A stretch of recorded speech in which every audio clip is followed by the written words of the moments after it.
What's going on, guys? Nathan here. Today I'm going to give you 9 easy ways for poker beginners to start quickly improving their results at the poker tables. If you are a small or mid-stakes player and you're struggling to win, you can't seem to make a consistent profit, after you're done watching this video, you can take these strategies right to the table and start winning yourself. So let's jump right into it. All right, guys, counting down from 9 to 1, here we go. So tip number 9 is to understand the right hands to play. This is more important than anything, and I'm going to give you charts for 6 max and 9 max in a second here for those of you guys who play 9-player games. But let's start with 6-player games. These are the most popular games online these days, and it is just as the name suggests, there's 6 poker players at the table. So I would suggest playing the top 20% roughly of all hands that you're dealt. And I do want to be clear that as you become more experienced in the game, you can definitely start adding more. For my more experienced students, I often have them playing the top 25%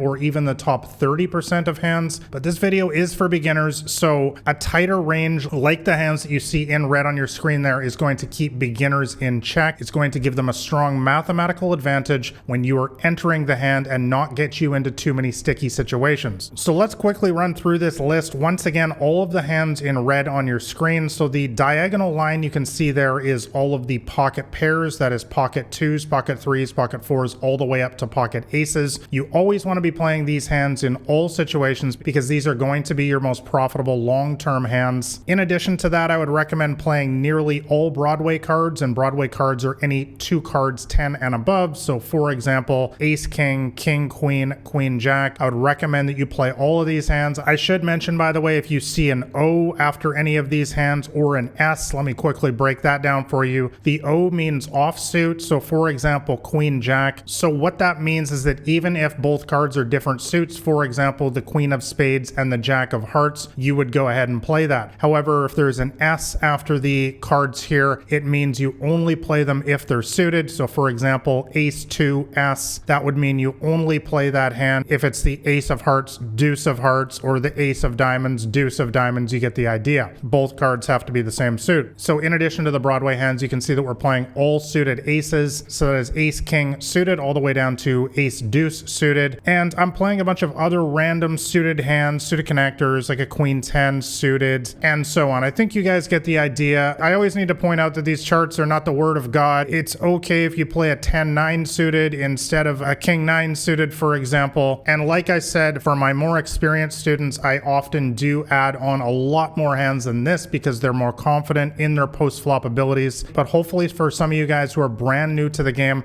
this is a rough rule of thumb to go by. Now let's talk about next, number 8 for the starting hand selection for 9-player games. So guys, in a 9-player poker game, there are more players at the table, so the chances that somebody has something good simply go up, and therefore you need to have better starting hand selection. And really that just boils down to playing a few less hands. So I suggest, once again, for beginners, that you play the top 15% of all hands dealt to you. And once again, that's going to give you a strong mathematical advantage when you're entering the hand of poker, which is simply going to lead to more profit in your pocket at the end of the day, and it's also going to keep you out of a lot of sticky situations. So once again, we're playing all pocket pairs, most Broadway hands, a lot of suited aces, and a couple other hands here and there. So let's move on next now, guys, to number 7, which is don't play high stakes. Once again, guys, this video is for poker beginners, and one of the biggest mistakes that I consistently see beginners making is jumping up to higher stakes. And the biggest problem with that, guys, is that you are challenging players who, quite frankly, are probably at a higher skill level than you right now. And that is why I always suggest for people that are new to the game to start at the very lowest stakes. I know it can be humbling, guys. I started in the $2 games myself many years ago, and yes, it is really boring playing for the price of a cup of coffee. But guys, you owe it to yourself to start at the very bottom first and prove to yourself that you can beat the weakest players in the world first before you start challenging yourself at higher limits and challenging Daniel Negreanu at the World Series of Poker final table. So guys, if you play online poker, you can literally start at the lowest stakes. This is where I started. Once again, the 1 cent, 2 cent tables. I wrote an entire book actually on these games, which is called Crushing the Micro Stakes. I'll link that up in the description below. You can also play $2 tournaments on the internet. If you're playing live cash games, you can play $1, $2 cash games. You're literally buying in for $100 or so, not a huge amount of money, or $20 tournaments. So guys, bottom line, do not start in the $500 games. Do not start in the $1,000 $1,000 games. Chances are, if you're a poker beginner, you're going to lose in these games because these games are full of world-class professionals in many cases these days, and this is going to cause you to get discouraged when you inevitably lose to these players. So start at the bottom, guys. Learn the fundamentals first. And by the way, if you want to know my entire strategy, including what hands to play, as we already just talked about with more charts and stuff, make sure you grab a copy of my free poker cheat sheet. That'll be the top link in the description below, and that will get you beating these $2 games on the internet or your $1, $2 cash game at the casino. And once you get that solid foundation under you,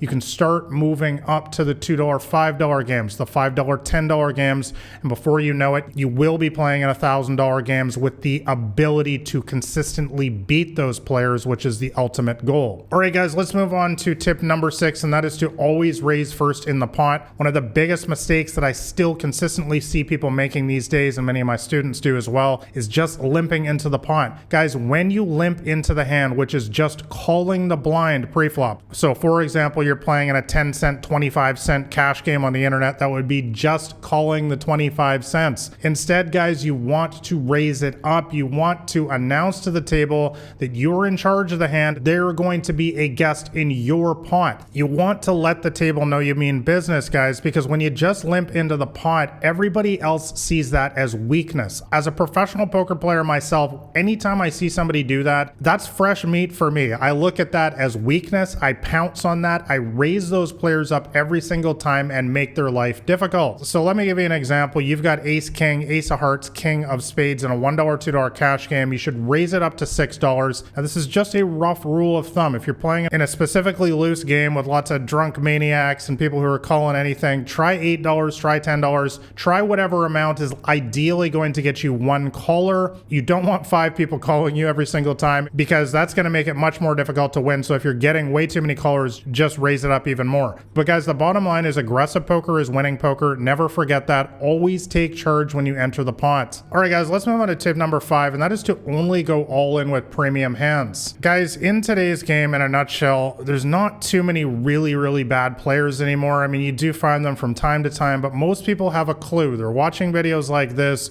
and so basically what does this mean? It means that they're not going to go all in pre-flop with really bad hands like an ace 3 offsuit or a jack 10 or a king 5 or something like that. So you, as a sophisticated, savvy poker player who's trying to improve your game, need to understand that, and you need to raise the bar for yourself as well in order for what hands you're willing to risk all your chips with before the flop. So I would suggest, especially for beginners, to only go all in pre-flop with a handful of hands, the strongest ones in the game: pocket aces, pocket kings, pocket queens, sometimes pocket jacks, and ace king. If you stick to only risking your stack with these 5 or so hands, you're almost always going to have a strong mathematical advantage at the poker table. And I want to be clear, this is assuming 100 big blinds, so I'm not talking about late in a tournament where you only have 20 big blinds, for example. When you're late in a tournament with 20 big blinds, you definitely need to go all in with hands like ace jack, pocket nines, or even worse. But by and large, guys, if you're playing in deep stack games, if you're playing in cash games,